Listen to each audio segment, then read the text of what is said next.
Welcome to the Geek Saga Podcast series, Hot D Takes, covering HBO's House of the Dragon, episode by episode.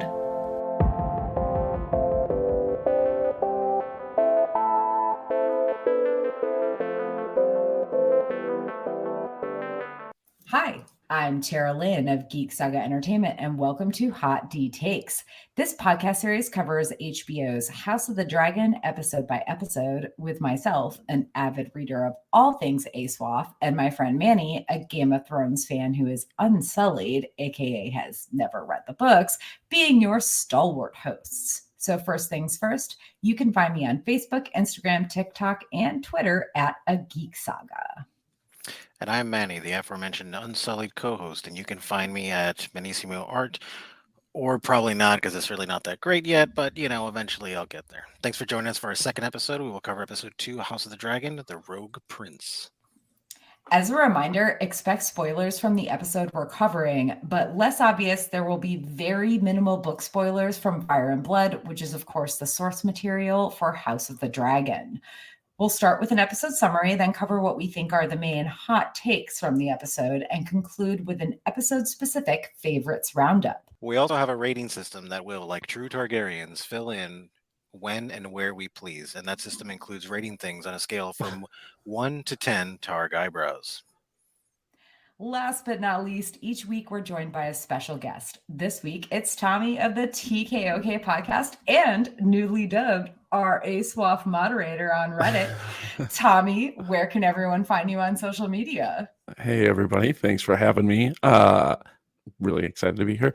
You can find me on Instagram at the New Dad Pod, or you can find my personal Instagram at TommyBoy56. We also have a Facebook group for the TKOK Podcast Network, where you can find out more information about the shows we have and some shows that we're planning to add in the near future.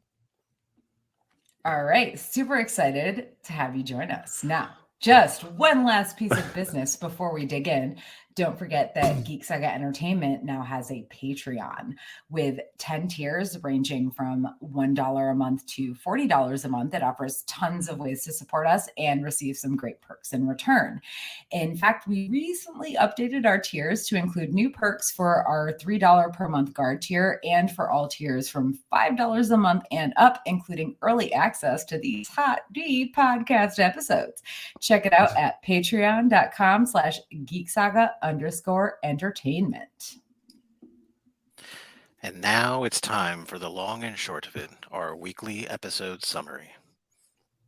The Rogue Prince opens with a scene on the stepstones. Men dying, crabs eating their corpses. Like, listen, it's bad, y'all. Meanwhile, Ryan Redwine, of all the songs and stuff, has died. And the first big question is, who's going to replace him?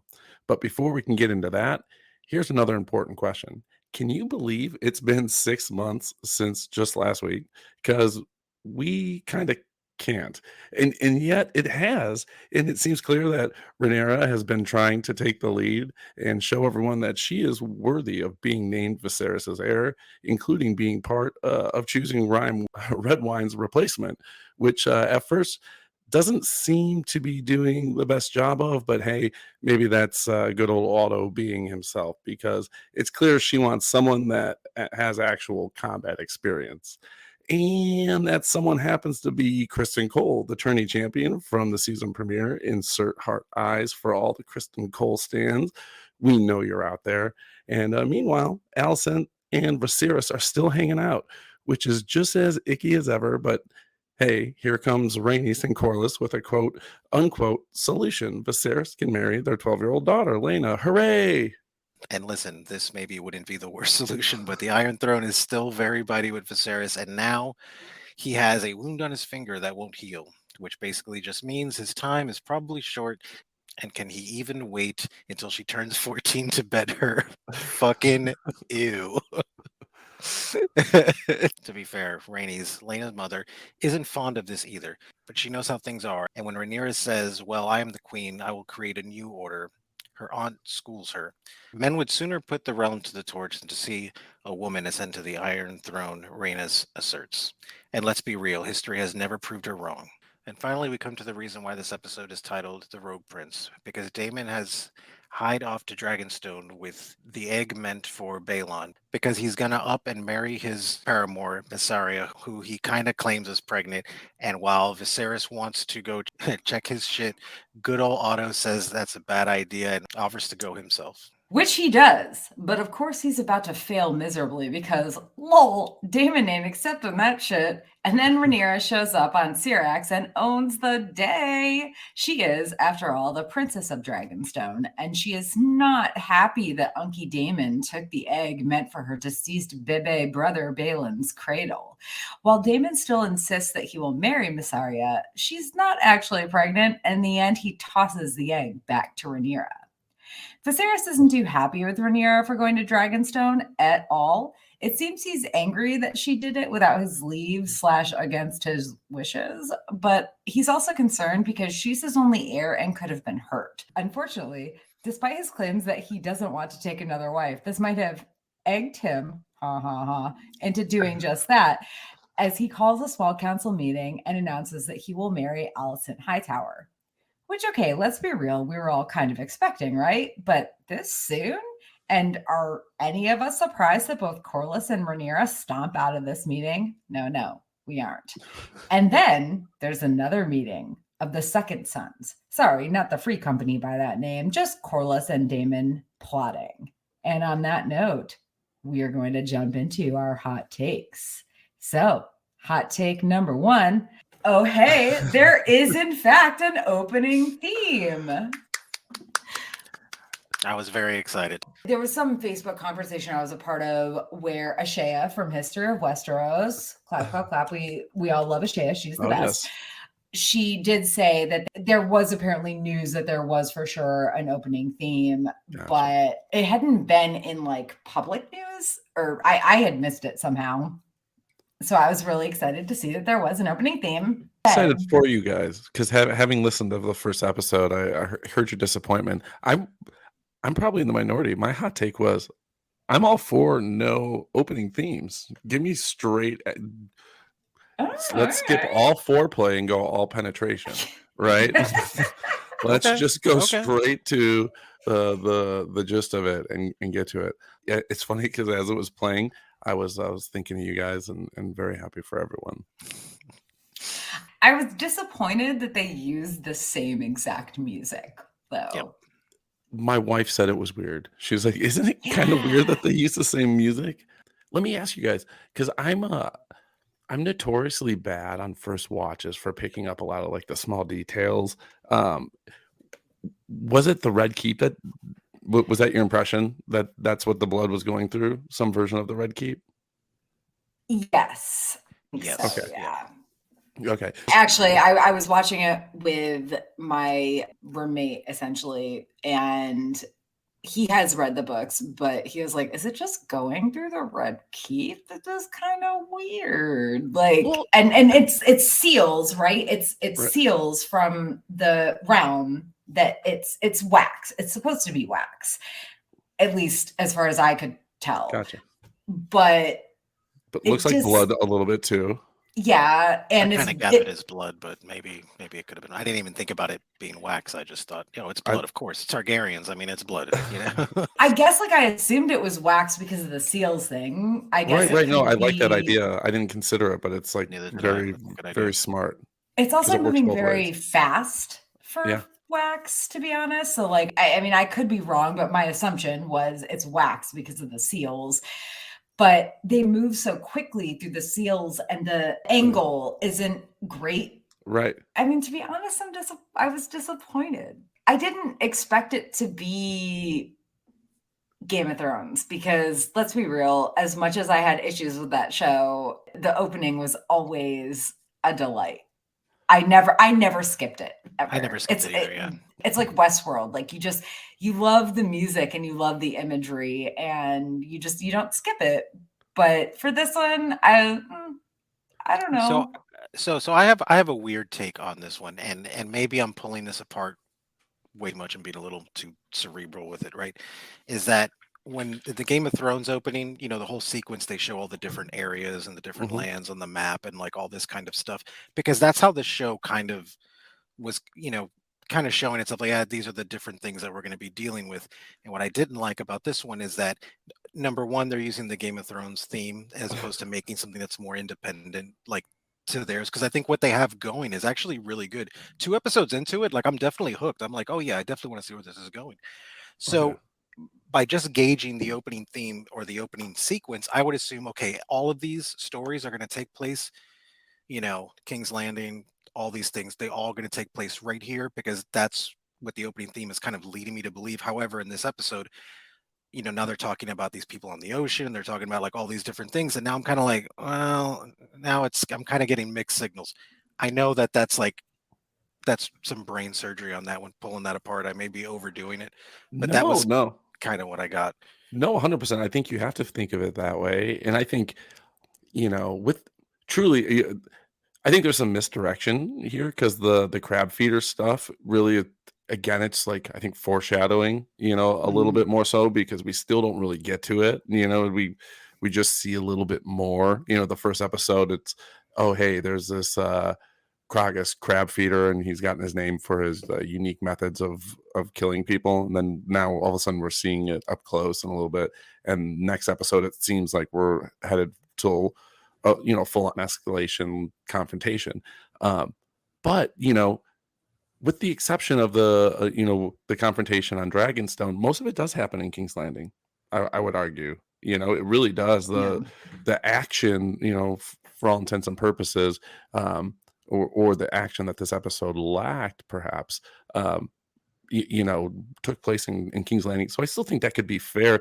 And because it's moving so fast, and I wasn't able to identify, like you guys were saying, like what the actual seals or symbols were. I Mhm. was trying to identify sigils or see if there's something like that. Who knows? Maybe even they gave us a bit of Dragonstone and I didn't even catch it. It would be interesting. That's one of the first things I'm going to go back and watch a little bit slower.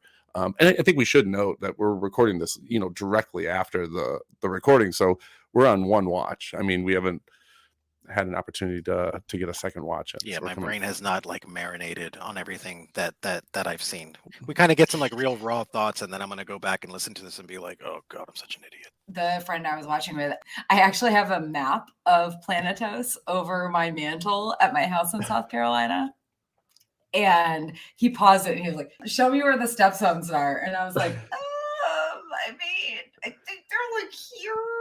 They're in this general area. This is a very broad map. I think it's these little islands, So they're seemingly unimportant, right? But in this case, they have become important because the free cities have hired these like pirates to basically take over, and the whole point is they're trying to, I think, enact taxes on ships that are going, or well, taxes in like a piracy way on ships that are going to Westeros.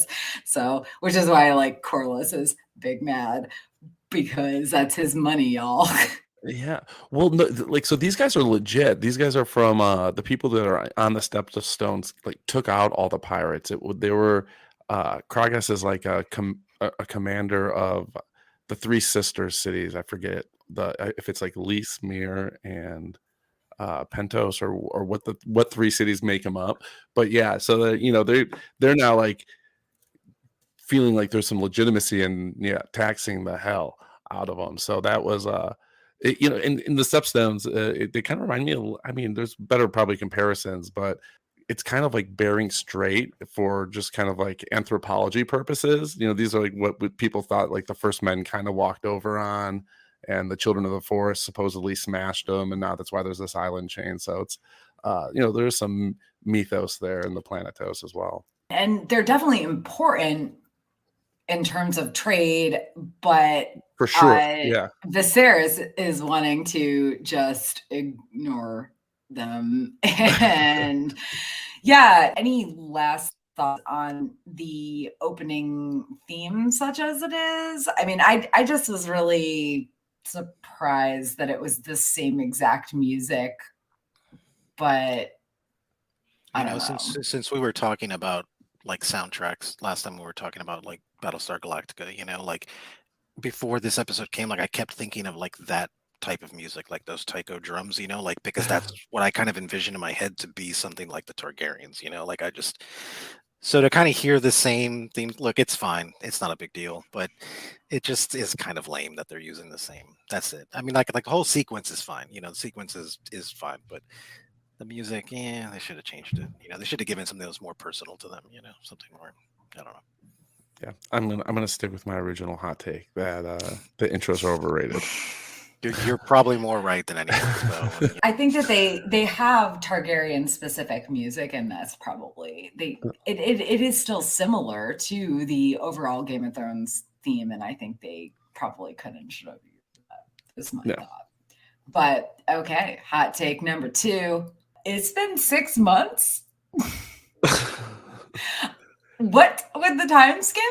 I mean, we're in episode 2, and we already have a 6 time skip. I was very surprised about that. I'm not saying I'm against it. I was just surprised. And it's definitely something that if you weren't paying close attention to, you missed it. And you know, like me and my wife were just watching this, and it was kind of, there was a point where she turned around and asked, "I was like, wait, hold on, was there a time jump that I'm unaware of?" I was like, "Oh yeah, they kind of gloss over it when they talk about how long Damon's been in Dragonstone." But yeah, if you got up to get a drink, you might have missed that. And we know there's going to, you know, as you guys said, you know, I don't think this is spoiling. You guys talked about the casting of the 2 different actresses for Alicent and you know, and Rhaenyra. So we know there's going to be another time skip at some point. So covering a lot of time, especially if you're considering where the show actually starts with, you know, old King Jaehaerys. You know, it's like how many, if doing the calculation, there's probably something like 28, 30 years that we've covered, you know, probably just right now without another time jump. So yeah, it's but I guess, you know, they must be on a interesting time schedule for how long they want to tell the story, right? That's what it tells me. Like they have the people who are creating the show probably have a very finite amount of seasons they want to get in. So by doing these time jumps, and to me that gives me a little bit of hope. I think there's been a lot of encouraging things with the first 2 episodes and this show in general, and that to me is another thing. Is like there's I think, to me, just my opinion, there's a very clear picture of where they're going. You know, I kind of have been encouraged so far, so I'm going to keep putting trust into the show.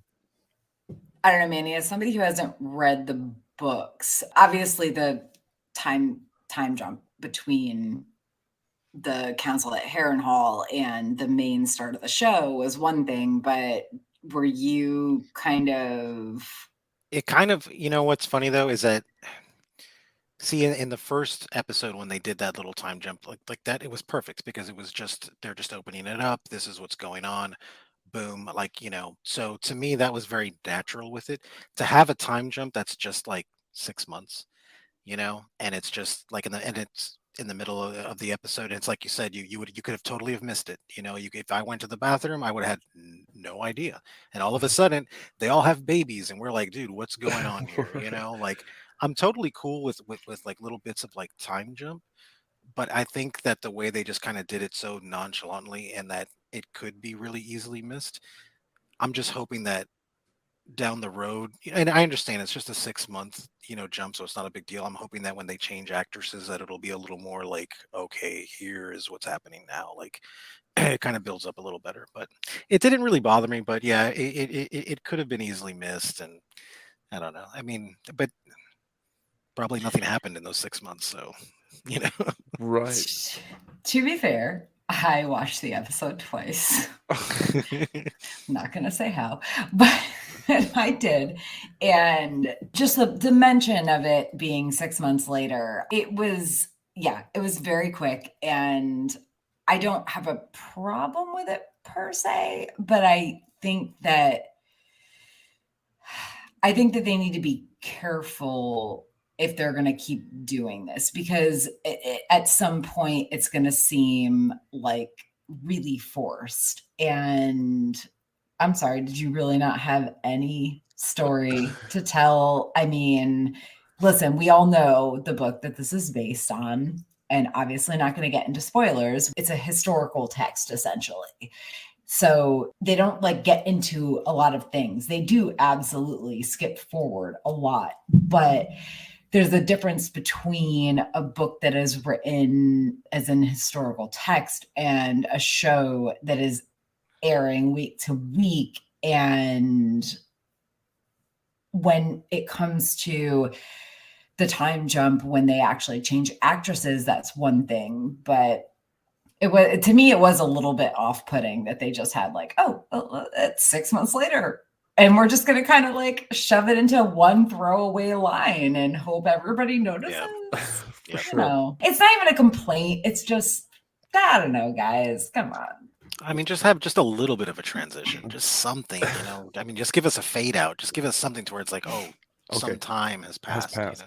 Yeah, and I think sometimes, you know, these showrunners try to straddle the line of like respecting an audience's intelligence and also like, you know, trying to not spoon feed it stuff. And, you know, so I don't know I'm why- sorry. These showrunners. Yeah, these showrunners. Yeah. Yeah, These showrunners specifically. But no, as I'm listening to you talk about it, I you know, two things, you know, I guess jumped out at me. One, considering the main books, is thinking about how George wanted to do a 5-year gap at one point and poo-pooed it because of this idea. He was like, well, what am I supposed to do? Say like nothing happened over these 5 years. And that was, you know, essentially one of the reasons he got rid of it. You know, I think that, you know, jumps out at me immediately. And as far as like an argument against, you know, just doing these time jumps.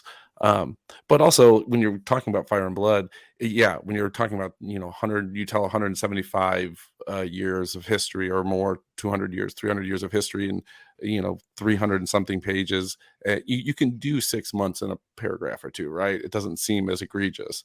But yeah, it did, you know, time kind of flew in this episode. But again, I think if we're picking nits and, you know, these are the nits we're picking, it's not so bad, you know, which is a good a good sign for the show. I mean, time kind of flew between these two episodes. For sure, it really did. Time really flew. Time flies when you're having fun, guys. Are they having fun though? Are they though? We're having fun watching them. Yeah. All right. Hot take number 3. Corliss for the win. We talked about Corliss last episode and how we felt he was kind of underutilized. So super glad that he was not underutilized in this episode because he just came busting in about that stepstone shit.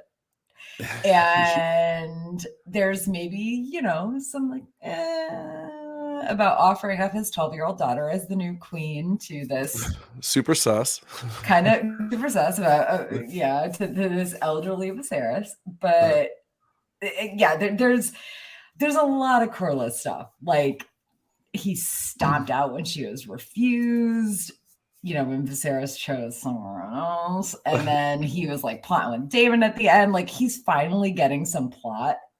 I think, I don't know, even finally isn't even the right word. Like he's getting some plot, you know, he's getting some plot like very quickly, which I love because in the first episode, and we talked about it in our first episode, it seemed like he was kind of underutilized. So I'd love to hear y'all's thoughts on all the Corliss because he was pretty high. He was pretty high stakes in this episode. Well, yeah, and I'm especially interested to hear Manny's thoughts on this. You know, it was good to like see him. I honestly thought that his character was just going because again, I haven't read the book, so I don't know anything about anybody. I thought honestly he's just going to be the guy who sits at the table and says a few words every now and then, and like that's it. I didn't take him as like a key player. You know, I mean, he looks great. You know, his design, you know, character design, everything is fantastic. And I was like, I hope they do something, you know, with him and just don't have him as like a round table discussion kind of guy, you know, and he was going to do something. What are your thoughts on his backstory? Like what do you, because it's hard for me to even separate what I know about him. So, you know, yeah. As far as do you know, have they given you any of his history other than he's, you know, what they said in this episode, you know, we're a Valerian house? I don't think they did anymore. That, or I just don't remember it, which is totally possible. Okay. Well, yeah. But if you've not read the text, right, He's married to Rhaenys, right? So she's the queen who never was. We know that.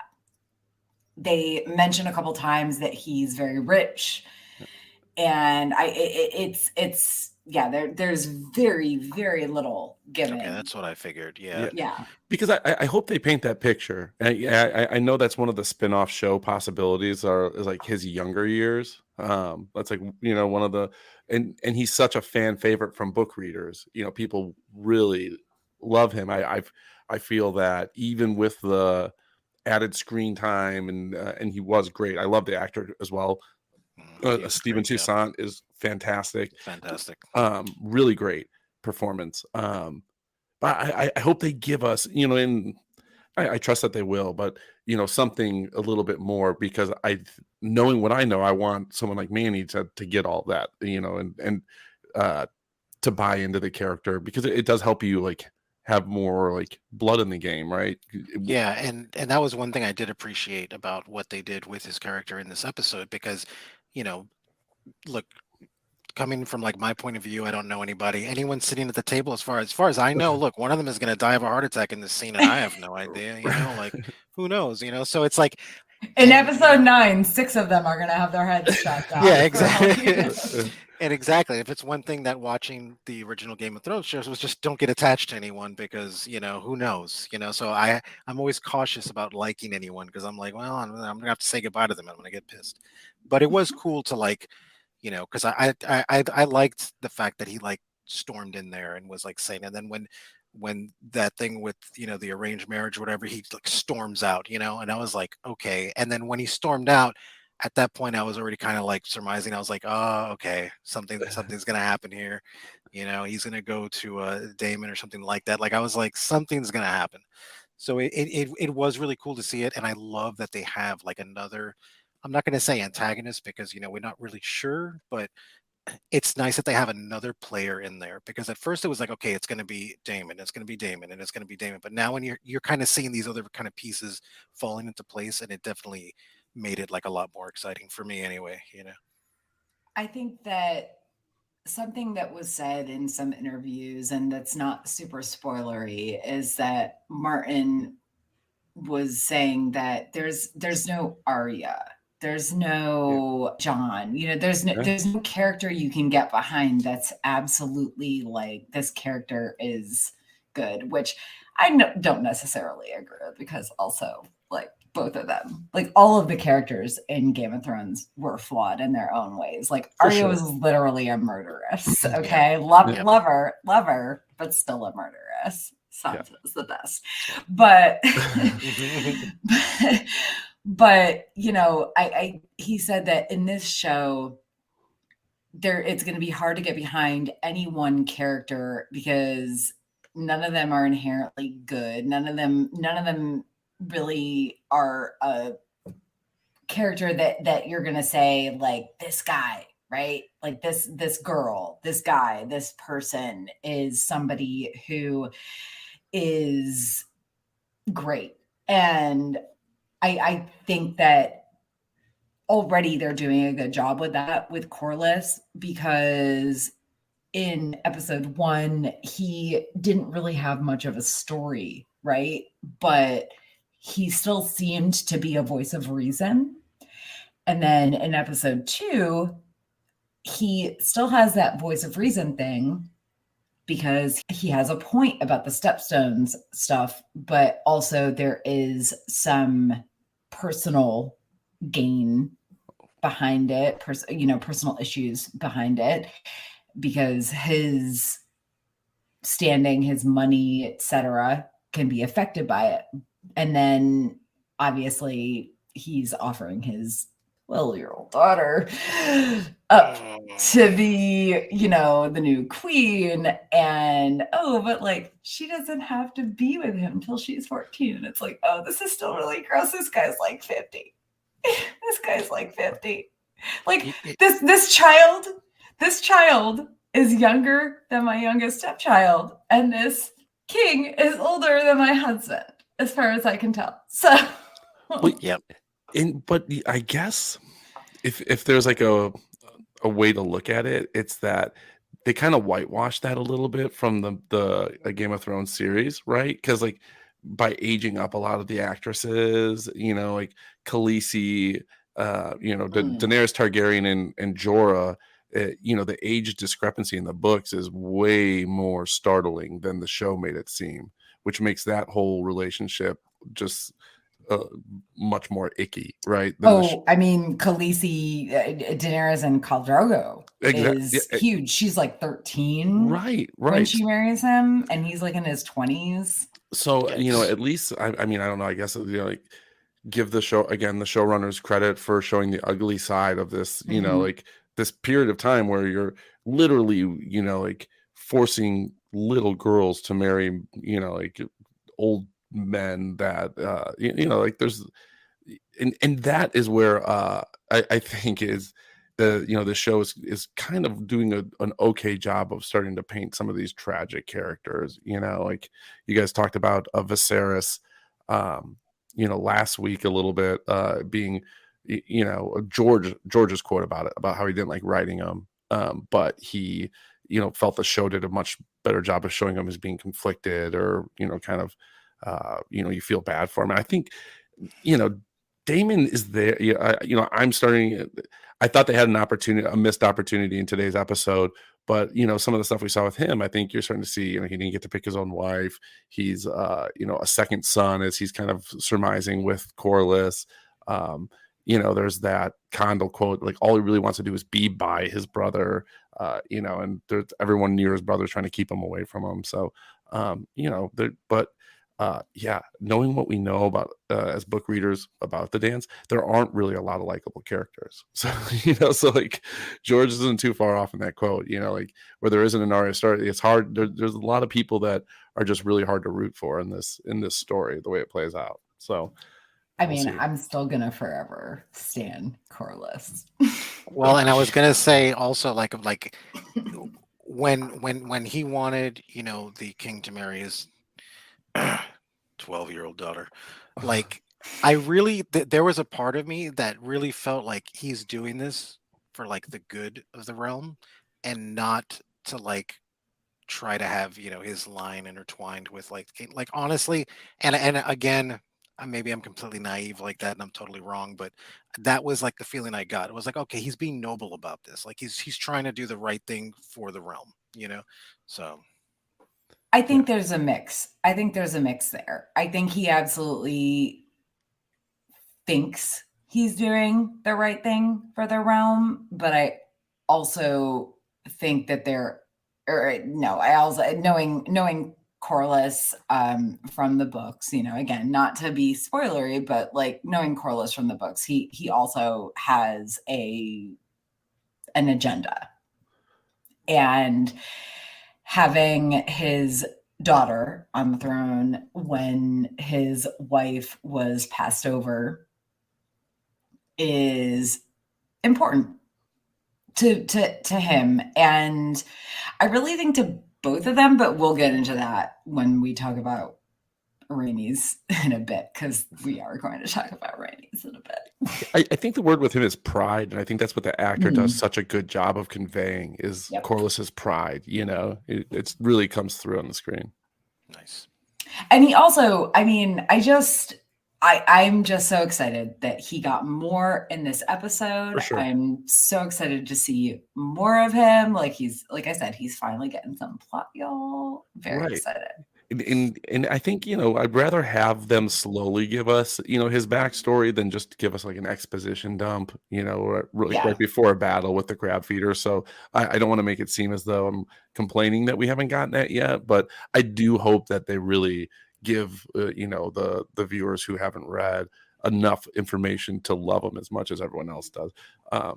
But yeah, I think also they're taking steps to make certain characters not too likable. Like maybe that's why, to your point last week about the Realm's Delight, why not introduce some of that? Because it makes it maybe too one side, too easy to root for Rhaenyra, who's already super likable.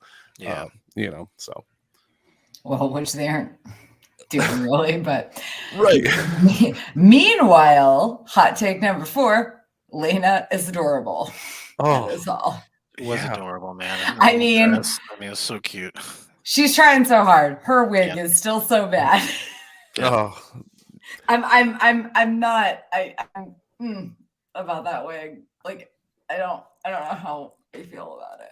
Like It just reminded me of those like Victorian, those fake wigs at the, yeah. back in the Victorian era. And it's like, But I love Lena. She was so sweet when she was like, "You are the last person to ride Balerion the Black Dread." yeah. yeah. Yeah, I like that we got a little bit of that. I like that the show just struggles with these wigs, right? Whether it be Game of Thrones trying to get Rhaegar's wig or Yep. I'm now sorry, you mean Viserys's old ratty wig that they just plopped on Rhaegar's Rhaegar. head? Yeah. I think that I hope that we get, I actually give I'm gonna maybe steal a little bit of your guys' thunder. I'm gonna give it 10 Targaryen eyebrows. The fact that they still can't get the Targaryen wigs right. I enjoy the fact that we have bad wigs to talk about, and they keep giving us some bad wigs. Okay. And I hope it becomes a thing where like they just like now it'll be like a Sia wig in season 2, where it's just like a Targaryen wig that covers like everything and it's triangular. Maybe something cool like that.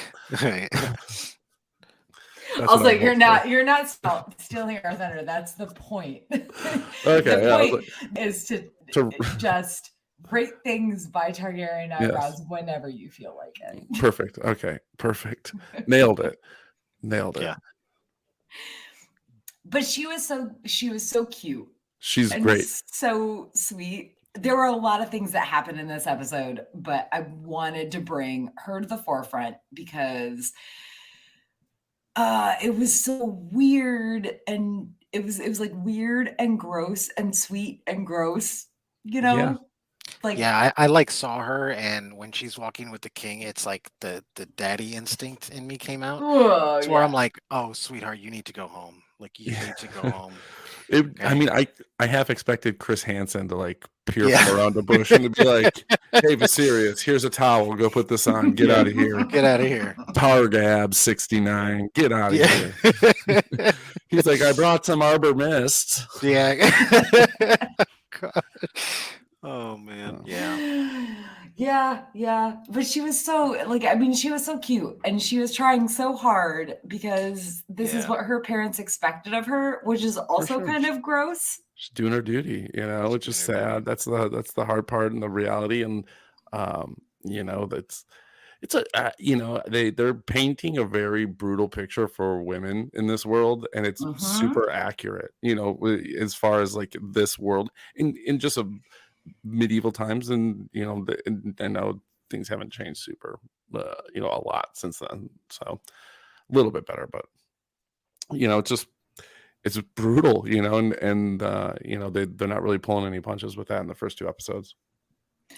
Yeah, no, they have clearly wanted, and I think that the fact that they're not aging characters up in this show, I do not disagree that they did it with Game of Thrones at all.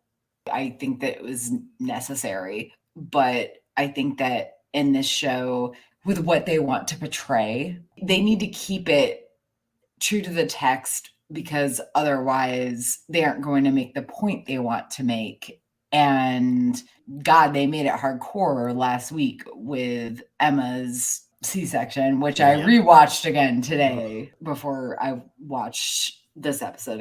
And what I like about this episode is how, so you get something so in your face with Aemma Arryn, and then you have something so much more subtle but still unnerving with Alicent's her fingers and what she's doing to herself, and there's a scene with her dad where he's like, you're the most comely girl in court, why are you destroying yourself? So you're seeing just like how, the different tolls that it takes, whether it be, in your face gore or more subtle, slowly kind of, picking away at, piece by piece. Well, we didn't really talk about that at all in the last episode, but yes, like when she's picking at her fingernails, it's an anxiety thing. Yeah. Right? Like she doesn't want to be there. She doesn't want to have to be doing this. She feels forced. Yeah. right? And they didn't show it in this episode the way they did last week, but it's all very like dark and for sure. uh, Consider every like, female in this episode really is doing something they don't want to do, really, when you think of it, you know, like every single one of them. Except for maybe Rhaenyra, but we'll yeah, but I mean, like, I feel like this, it's hard to talk about that without, spoiling any, something, but I feel like there's a lot of foreshadowing for, something she's not going to want to have to do, or she's not going to want to do soon. Yeah. I mean, I don't think that's a spoiler. I think that's last week and this week. There's just so much of that women just being, I mean, in the case of Emma, like she literally didn't have a choice. In the case of Allison, I don't think she has a choice either. Right. No, and for sure. That's why she is so nervously picking at her fingernails. But bringing us into hot take number 5, Rhaenys being that bitch, giving the hot takes. Like Rhaenys is just giving the hot takes herself. It bothers Rhaenys that Lena is being offered up to the king. I'm glad to know that. Thank you very much. And when Rhaenyra says, when I'm queen, I'll create a new order.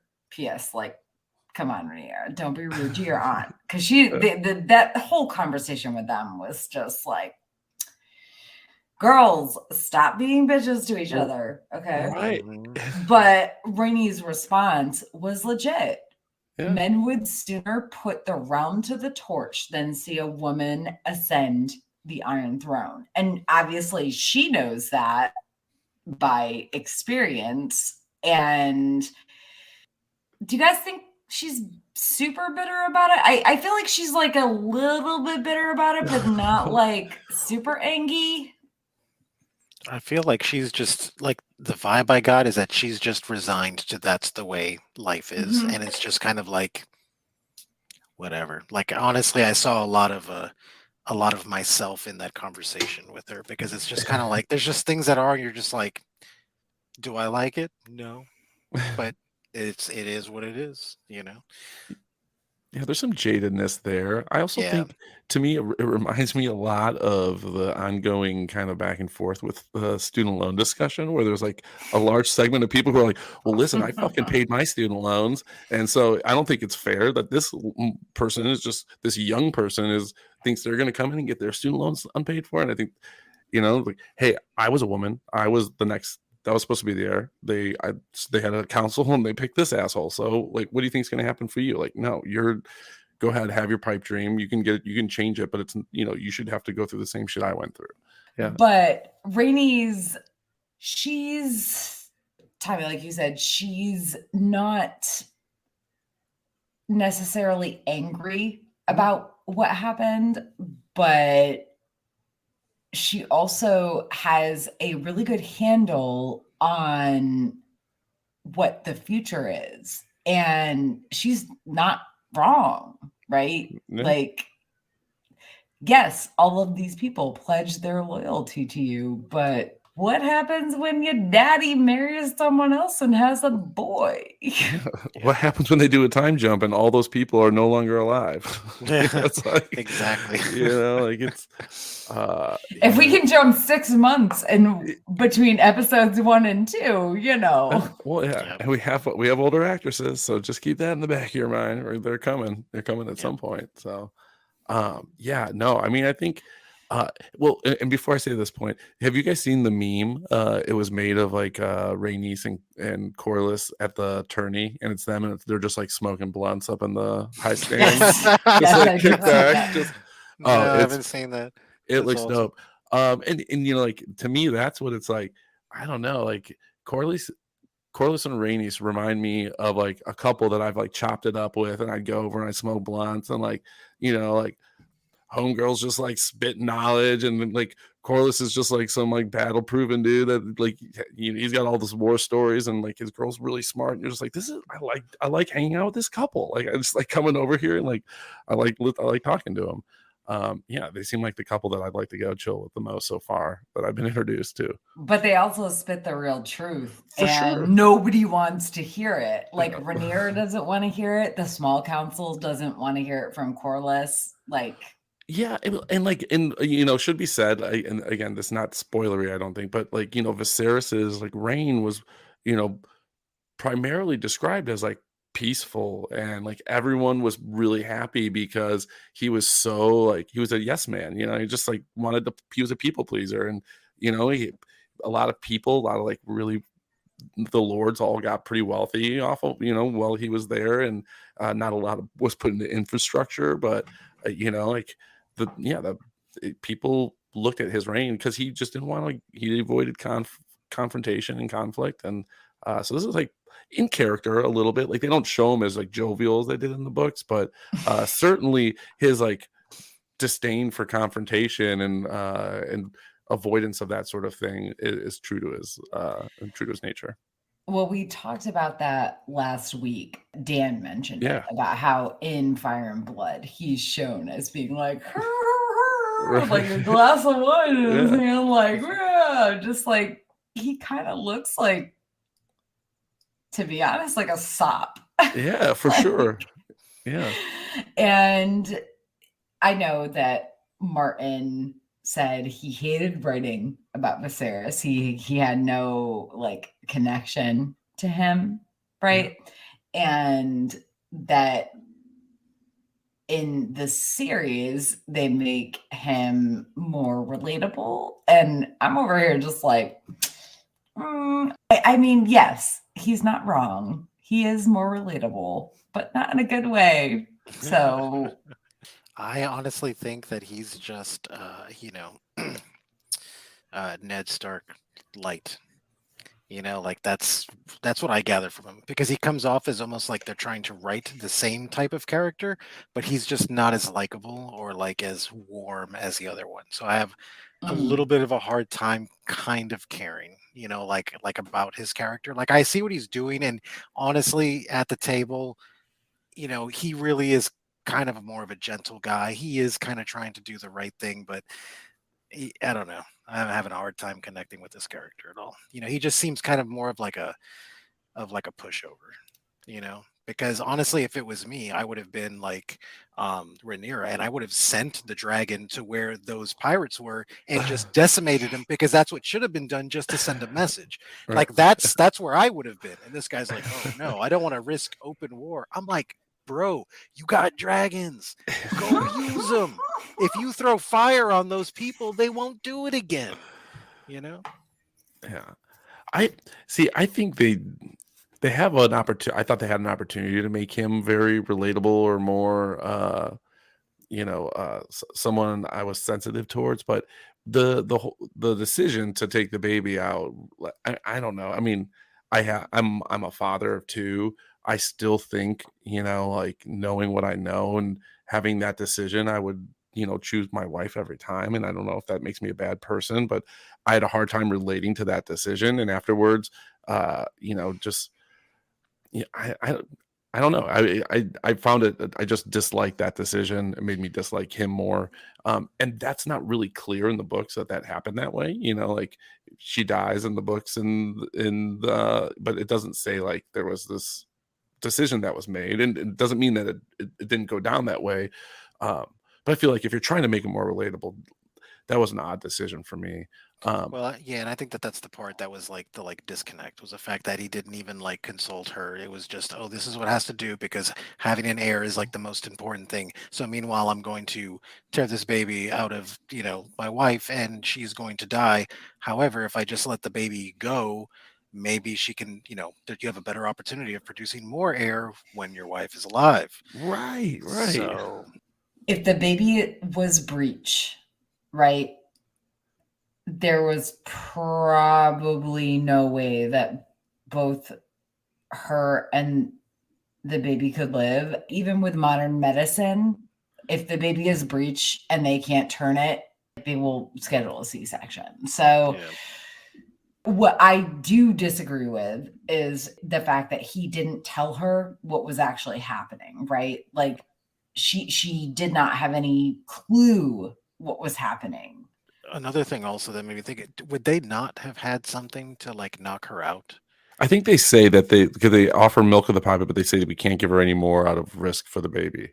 Gotcha. Okay. Maybe I Yeah. missed that. Okay. So But I also thought they said at one point, like, hey, you're gonna have to like choose between one or the other. But I might have just been like, maybe they said it in a different way where it's like, hey, you're gonna have to think like you could either lose both of them or you can save the baby. I think it was, you can lose both or you can save one. Gotcha. And I think it was always going to be the baby. Well, yeah, I guess I misread that scene because I was like, I thought he had the choice, like I can save my wife or I can save a potential heir, and he was like, well, fuck it, I'm gonna take the heir. Give me the heir. Like that's more important right now, given how like crazy he was in that episode about having a boy. That does make it a little slightly more tragic, and Yes. yeah, and Yeah. you know his relationship with Damon and the pull between his daughter and his brothers. Yeah, you know, I think he does, the actor does a good job of that. But yeah, I'll have to go back and rewatch that scene, and if indeed you're right, then for sure I misread it, and he's much more tragic. Hot take number 6. Oh, Damon, what you doing? So Damon stole Dreamfire's egg, the egg that Rhaenyra had put in her supposed baby brother's, Balon's cradle. Damon's just going to be polygamous and marry Miss Arya, and the egg is for her baby, which, P.S., she's not actually preggo with this baby and doesn't even want. Viserys wanted to confront Damon, but good old Otto said, nah, I'll do it. Only he was going to fail until Rhaenyra showed up on Syrax. And then we get some Damon v. Kristen Cole snark, which love. Yes. And Rhaenyra talks some shit because she's the princess of Dragonstone. And she's like, what are you going to do? Kill me? Like, and Damon just literally throws the egg. I mean, I'm talking like, this is some baseball shit. It's like, here, just toss the egg and hope you catch it. No look. He tosses the egg over his shoulder to Rhaenyra. P.S. I loved that little cradle, that little hot pot cradle they had for it. Yeah. He does still want to be married to Miss Arya, but she definitely isn't pregnant, and she doesn't want to be. And she's kind of mad about that. Like, she's like, why did you tell them I was pregnant? I don't want children. I don't want gold. I don't want power. I don't want station. I just want to be free of fear. And the end of that story. But holy shit, a whole lot of stuff happened. He's been busy over the 6 months, right? Yeah. Yeah. That was the part that was kind of like a little weird to kind of swallow, because it was like, oh, he's been, holed up here the whole time and all this kind of stuff. And also with like Masseria or whatnot, the whole I want to be free from fear thing. Is there something that I missed? Like what? I mean, is that just exactly what she means? Like, or is there some other element to something? She was a slave. She came over from being a slave. Yeah. I just feel like that I mean, I don't know, like the whole like free from like fear thing is just such a vague and all encompassing like kind of concept. I wish they would have like gave her a little more, on that. That's one of my probably hot takes is that I think, in a similar vein as to what everyone was preaching in your first episode, that Corlys Valeria needs more screen time. He needs to be fleshed out as a character more. I'm going to say that for Massaria, and I think one of the big differences I noticed between book and show involves this character. I'm hoping that we won't talk about it because hopefully it comes down later down the road. But this is one of my favorite characters, when I say minor characters in these like fleshed out, semi-fleshed out worlds. So I was really excited to see that that they had casted for the character, and then B, the actress and who they casted. I think they're phenomenal, and I just hope to get more. In episode 1, I think there were some subtle things that were done. but then I just, I want more. So here's to hoping that actress and that character get a little bit more screen time, because I think that would only be good for the show.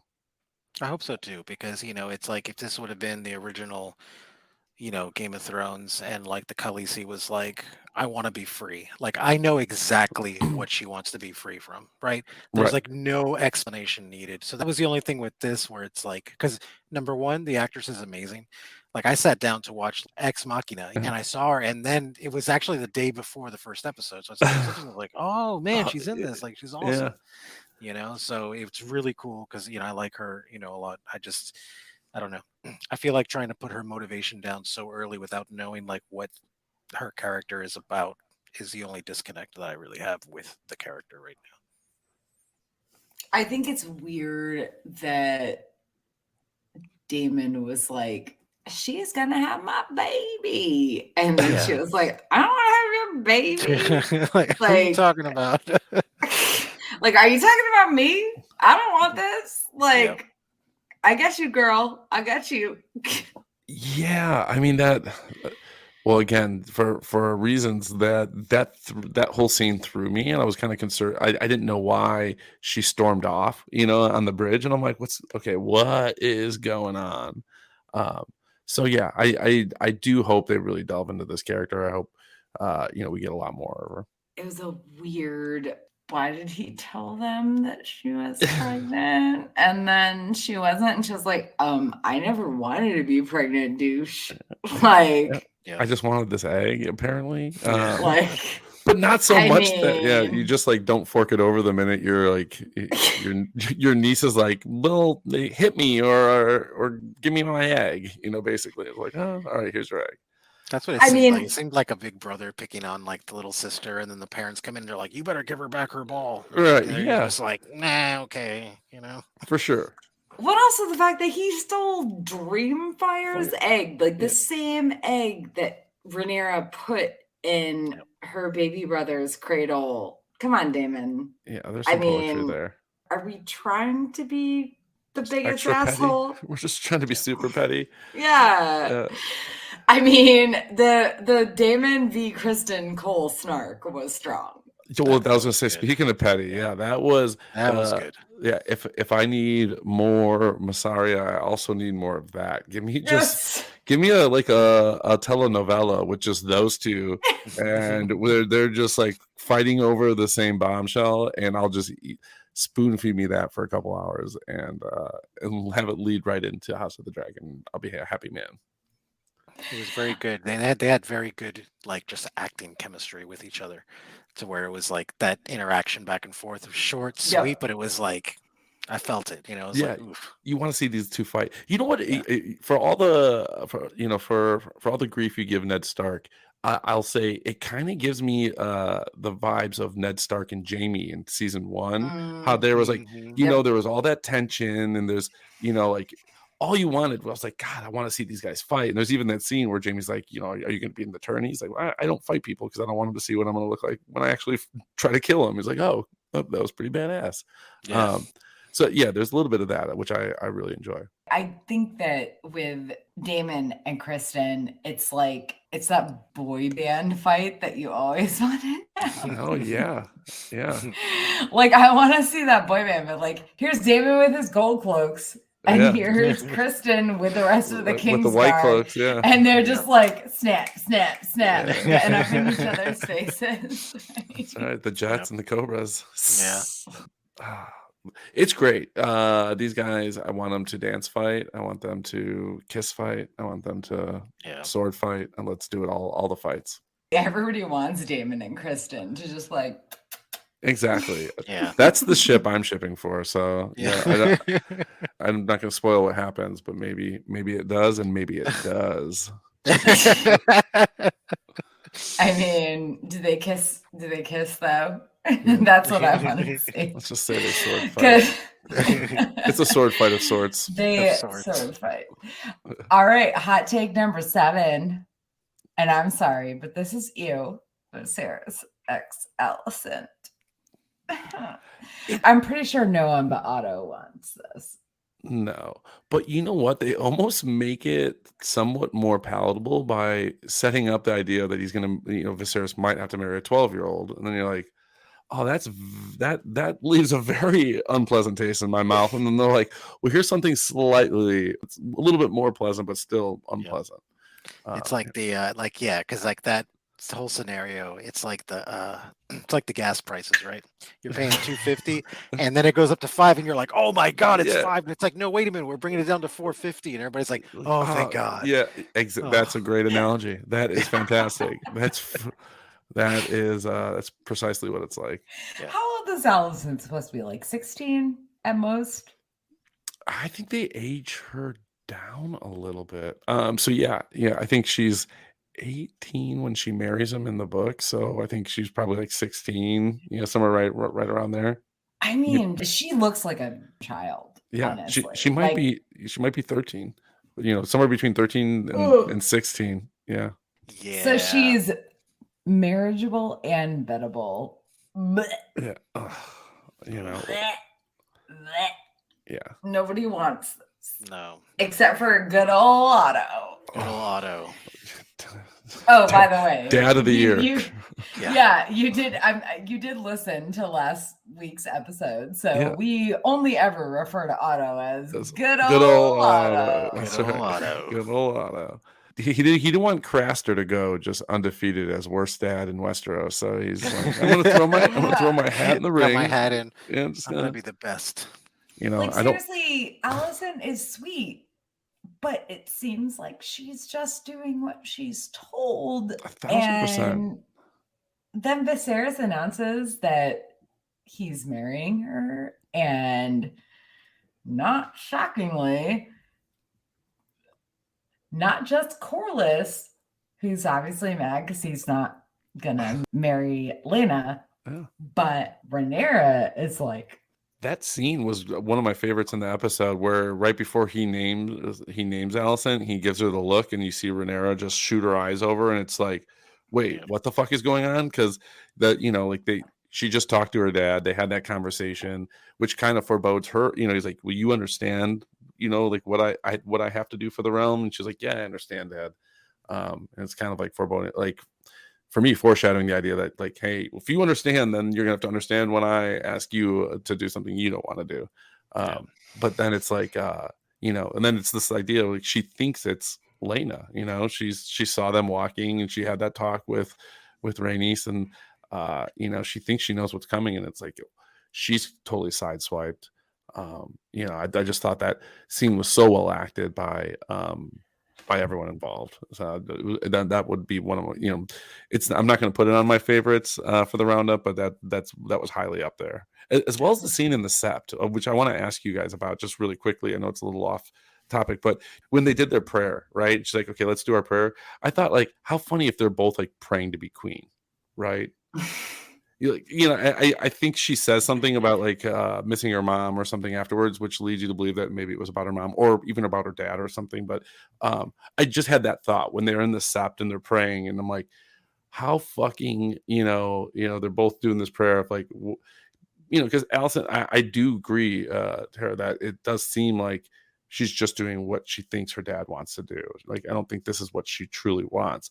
But in that scene, I had to wonder, like, does she have more ambition than we think? It was the one time I wondered, because it was just like, what if they're both sitting there like praying to be queen? I would actually say that she was probably praying to be left the fuck alone. So in the books, Allison is portrayed as a lot more forward and wanting to be part of this, but I don't think that's what the show is going for at all. I think with her like picking at her nails and being just anxious, even every time she's with Viserys, she's always being very kind, but I feel like it's always first, right? Yeah. And I'm hoping, obviously I could, but my thought is that she doesn't actually want this, and that she's probably to just be left the fuck alone. Right. I just don't think that she has that ambition that we see. I mean, I don't even know if it's written in the book because we're seeing it from, Three different like sources. from a historical perspective. Yeah, And and all three sources, neither of them agree, and it's interesting. Yeah, it was interesting to hear George talk about that in the History of Westeros interview, where he was talking about how like he came about that idea of doing like research for an actual building that existed. He's like he couldn't find any research like multiple sources that corroborated the same number of floors. So he's like, here's something that's real that was only like a couple hundred years ago, and I have all these sources that say it's like 22 stories. 18 stories, 19 stories, so it's intentionally misleading where there is no true source. And I think they asked him like, is the show canon? Is it like confirming what in the books is true? He's like, nope, it's just the show. Like that's just the show canon, which was kind of interesting. I guess it would my only thought would be if George is saying like, hey, everyone's kind of like awful or everyone's gray, if Alicent doesn't present some sort of ambition at some point, it doesn't have to be early on, it could be later on, then she becomes a pretty like white character in my eyes, like just very tragic. It's like, she was just thrust into this, she doesn't want any part of it, now she's stuck in the middle of something crazy that she doesn't want to be part of.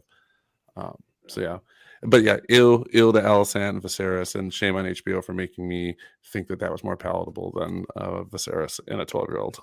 For sure. Yeah. What are your thoughts, Manny? I don't know, because I don't really have a good read on her character. I feel like part of me feels like she is kind of wants to do it because she's just a good person and she wants to do like the right thing, but then another part is no, like she's not, she's just doing it because her dad, I guess maybe from like, from watching, the old show, when somebody's parent would try to get them to do something, or brother or whatever, it always comes off as a little more vicious than what this one was, because it seemed like good old Otto was trying to like, hey, it's for the good of the realm, like we need an heir, so it seemed like I don't know how to say it without sounding terrible, but I mean, I guess it seemed a little more noble, I guess, even though he's really doing it. We all know Otto here. We know what he's doing, but I don't know. Even Manny, who hasn't read the books, is like, good old Otto. This motherfucker. Yeah, exactly. We know what he's fucking doing. But so I don't know. I think that's one that I'm gonna have to kind of sit on that one for a little bit. So. All right. Well, on that note, it is time for our favorites roundup. So, Tommy, favorite moments, whatever. You can do more than one. It's fine. Yeah. So, I mean, the first one that stands out to me was actually it was kind of an ew moment, but also, so one of the cool things about this show is I feel like it's giving us these little bits of, even though I just said George says that like, hey, this is show canon, it has nothing to do.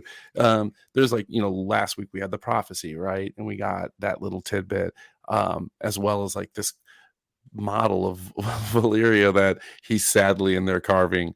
And now, we get a little bit more information on Valyria, what he's like, oh, this is, the face of the volcano where everyone stayed. And this is where the Agamemnon or something, where the blood mages work their magic. That's a favorite because I know like I'm going to see people who are much more smarter than me on Reddit in the next like 12 hours connecting dots, because I feel like that's what they're doing. Like George puts that little, he talks to Ryan and Condal and Miguel Spacek, and he gives them these little bits, and then they put them in there, and it helps us just connect more dots. So I'm excited to see smarter people connect those dots. And also in that scene, there was something I really liked. It's one of my favorite moments. Viserys like fumbles the dragon, like literally fumbles the dragon, and it falls and it breaks. And I think, as I'm watching that, I'm like, this has to be some sort of like slap you over the head symbolism for me to like notice it this first time. And then, I'm normally not good at that, but I'm like, oh, here he is. He's fumbling the dragon. Now it broke. He fumbled it and he broke it. And later on, what do we see? We see Alicent giving him the fixed dragon, giving him this, I think taking into consideration, what he what seems to be the focus of the first couple episodes, which is succession and his inability to provide the realm with a male heir. And then Alicent gives him this dragon, which is symbolic of Targaryens. I think, there's a lot to chew on there. There's a lot of meat on that bone. I thought that was kind of interesting. It was reminiscent in that first episode when Alicent and Rhaenyra are talking about Nymeria, and she rips the page out of Nymeria's book, like literally rips a page out of Nymeria's book. I thought that was like very symbolic and wasn't at all coincidental. So I like that it's the people who are doing the show are giving us these moments that are like face value, they serve a point, but also they're meta or they're allegorical. The other thing I had on here, so this doesn't actually happen in this episode, but I just wanted, one of my favorite things was giving you guys kudos for having childbirth in your first episode, because it is such like a brutal part of, not to, you said you're a history major. This is something very dangerous. The mortality rate for women going back not too far, it was crazy, and I think George does a good job of illustrating this. And even in the main series, you have like Tyrion and Jon and Dany all have they all lose mothers in childbirth, so it's very prevalent. It's when someone loses a mother in childbirth or someone dies giving childbirth, it's normally like it's something I pause and pay more attention to. And I was glad you guys paid so much attention to it in the first episode. Yeah, that was really important to me, particularly with everything that's happened in current times. For sure. And also as a femme presenting person. If you weren't going to bring it up, believe me, I was going to be talking half the episode about it. That was one of those scenes that just cut deep. There's just scenes you watch sometimes and I'm like, that one really stuck, man.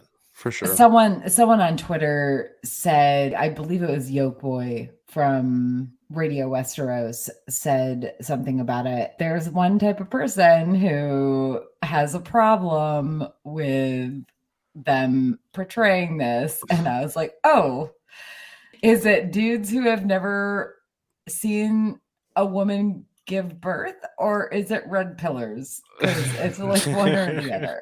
Right. Oh man.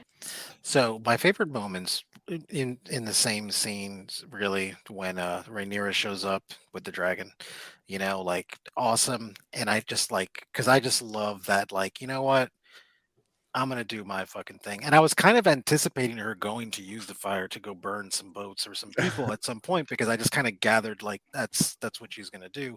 Because I'm kind of already kind of feeling her character there, where I'm like, okay, well, she's good, she's not nuts, but she's willing to, to kind of, usurp her dad's, rule on what she should be doing. She's going to kind of do her own thing for the good of how it needs to be. So her showing up, I thought was fantastic. And then of course, Damon and Kristen, just the smack talk. I thought that was just great. I just thought it was great writing. I was like, man, this is just good right here, But then overall, really, I really enjoyed this episode a lot more than the first one. I think the first one had more important stuff in it, But this was the other one was a turbulent, plane ride, right? Because it's up and then down and then up and then down. Mm-hmm. Whereas this one just did this nice kind of takeoff and just, you got to the ceiling of altitude that you're going to get, and then towards the end it starts, and it starts getting crazy. So I just thought the pacing was a little better, on this one personally. So it definitely it had my attention. I didn't feel aside from the 6-month jump, right?